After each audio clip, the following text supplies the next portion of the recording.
Hello student, नमस्कार।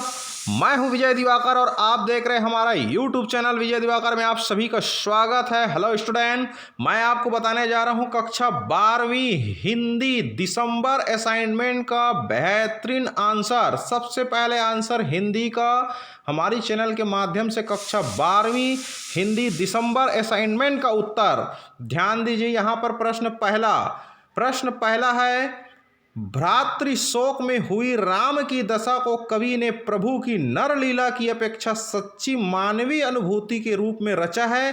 क्या इससे सहमत हैं? तर्कपूर्ण उत्तर लिखिए। तो ये जो प्रश्न पहला है, इसका उत्तर हमारी चैनल के माध्यम से आपको दिखाई देगी। हम आपको निवेदन करते हैं कि कम से कम आप एक लाइक और एक सब्सक्राइब जरूर करें, 5 मित्रों को फॉरवर्ड करें, क्योंकि खुशियां बांटने से ही, भलाई करने से ही भला होता है। इसलिए हम चाहते हैं कि आपको हर माह की असाइनमेंट का उत्तर आपको हर विषय का मिलता रहेगा। इसके लिए आप हमारे चैनल को सब्सक्राइब करके बेल आइकन दबा के रखें। साथ ही प्यारे बच्चों, बोर्ड परीक्षा में आने लायक सुपर मोस्ट एमपी क्वेश्चन का भी वीडियो और प्रश्न जो है आपको मिलेगा हमारी चैनल के माध्यम से। जो परीक्षा में आने लायक संभावित प्रश्न है, उसका भी वीडियो आपको हमारी चैनल के माध्यम से मिलता रहेगा। चलिए प्रश्न पहला का उत्तर ध्यान से देखते हैं। यहाँ पर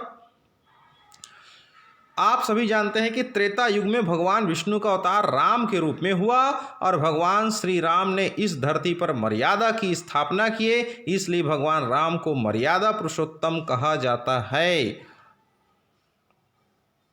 भगवान श्री राम ने समाज में आदर्श व्यवहार की स्थापना की। तुलसीदास जी के राम एक लीलाधारी चमत्कारी भगवान न होकर एक साधारण मनुष्य है। भातृशोक के कारण श्री राम की जो स्थिति है, एक सांसारिक मनुष्य की भांति दिखाई देती है।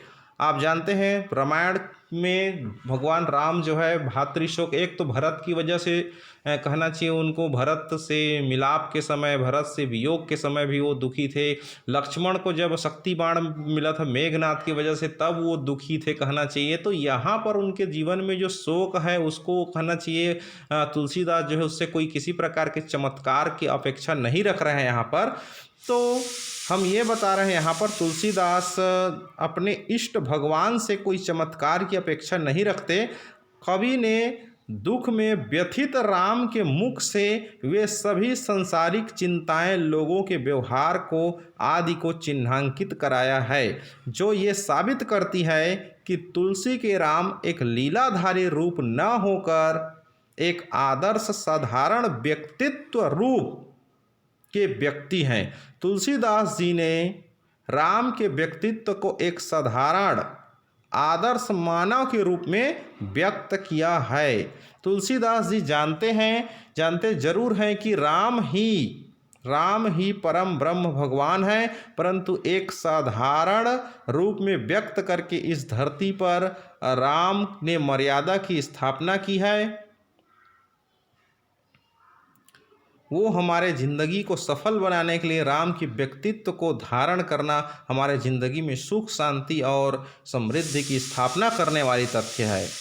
हम आपको बता दें यहाँ पर प्रश्न दूसरा, आप हमारे चैनल पर लगातार बने रहें ताकि आपको बोर्ड परीक्षा में आने लायक सुपर मोस्ट एमपी क्वेश्चन का भी वीडियो आपको मिलता रहे। इसके लिए आप चैनल को सब्सक्राइब करके बेल आइकन दबा के रखें प्यारे बच्चों, ताकि आपकी बोर्ड एग्जाम की अच्छे से अच्छे तैयारी हो सके और आपका रिजल्ट भी बेहतरीन और बेस्ट आ सके। प्रश्न दूसरा, निम्नलिखित अपठित पद्यांश को पढ़कर नीचे लिखे प्रश्नों के उत्तर लिखिए। कोई 4, जैसे मेघ आए बड़े बन ठन के, संवर के आगे आगे नाचती गाती बयार चली। तो यहाँ पर मैंने पूरा पद्यांश नहीं लिखा, यहाँ पर आप क्योंकि उत्तर ही लिखना है आपको, तो उत्तर का जो क प्रश्न है यहाँ पर, पाहुन किसे कहा गया है और क्यों कहा गया है, ये जो क प्रश्न का उत्तर है आप ध्यान से देखिए। हम सब जानते हैं कि ससुराल में दामाद का मान सम्मान ज़्यादा किया जाता है। इस कविता में पाहुन शब्द का प्रयोग दामाद अर्थात मेघ के लिए कहा गया है, और मेघ किसी जमाई की तरह सज धज का संवर कर आता है और उसकी जो कहना चाहिए जो बादल की जो गरज है बिल्कुल सरसर हवाएं करते हुए हमारे आसमान में उड़ने लगती है। अब आता है इसमें कोई 4 प्रश्न का उत्तर लिखने, इसलिए हमने ग को सेलेक्ट किया है। ग है यहाँ पर, मेघों के आने पर गांव में क्या क्या परिवर्तन दिखाई देने लगे। तो इसका उत्तर है पद्यांश के अनुसार जब मेघ आती है तब गांव में दरवाजे खुलने लगे, मानसून वाली हवाएं चलने लगी, पेड़ झुकने लगे यहाँ पर तथा लताएं किवाड़ों से चिपकने लगे, गली गली की खिड़की दरवाजे खुलने लगी। ये बहुत सारी पद्यांश के माध्यम से इसको हम व्यक्त किए हैं। यहाँ पर घ प्रश्न है, बूढ़ा पीपल किसके रूप में है, उसने क्या किया। तो इसका उत्तर है, आप सब जानते हैं पीपल का वृक्ष बड़े रूप धारण करके धीरे धीरे विशालकाय होती है, जगह जगह पर बड़े रूप में पाए जाते हैं। पीपल के पत्ते भी चौड़े हरे भरे और हवाओं में सरसराहट करने लगती हैं। पीपल पेड़ बड़ा और पुराना होता है, इसलिए इसे बूढ़ा पीपल कहा गया है। इस पीपल के पत्तों ने हिलते हुए मेघ को झुककर प्रणाम किया है। अब हम अंगा की बात करते हैं। लता कौन है, उसने क्या शिकायत की। तो उत्तर है, लता दमाद मेघ की साली के रूप में है, जो शिकायत कर रही है कि मेघ से कि इस दमाद ने मेघ ने बहुत दिनों के बाद आकर सूध लिया है।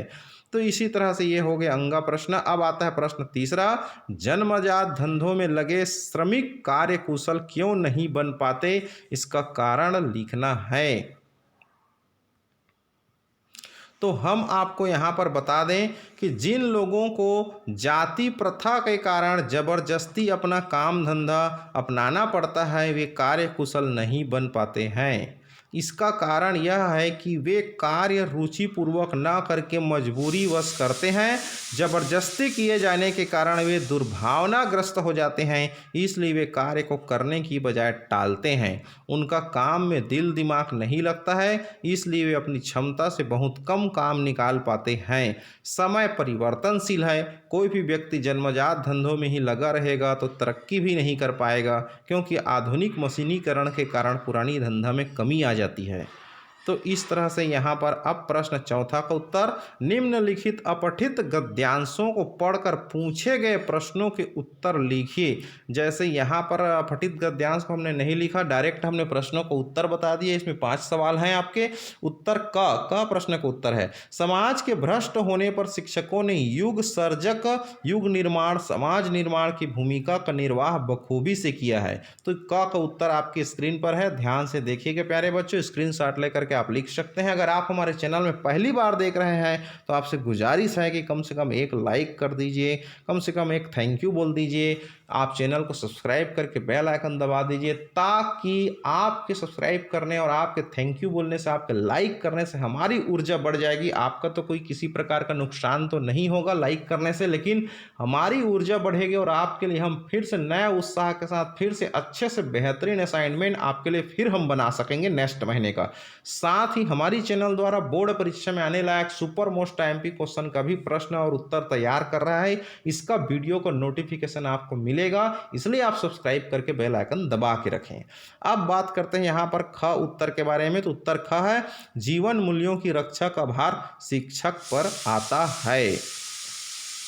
ख उत्तर के बाद आप ध्यान दीजिए, यहाँ पर ग है, छात्रों की दृष्टि अपने शिक्षक गुरु के प्रति क्रियाकलापों पर ही रहती है, माने उसके सभी क्रियाकलापों पर रहती है।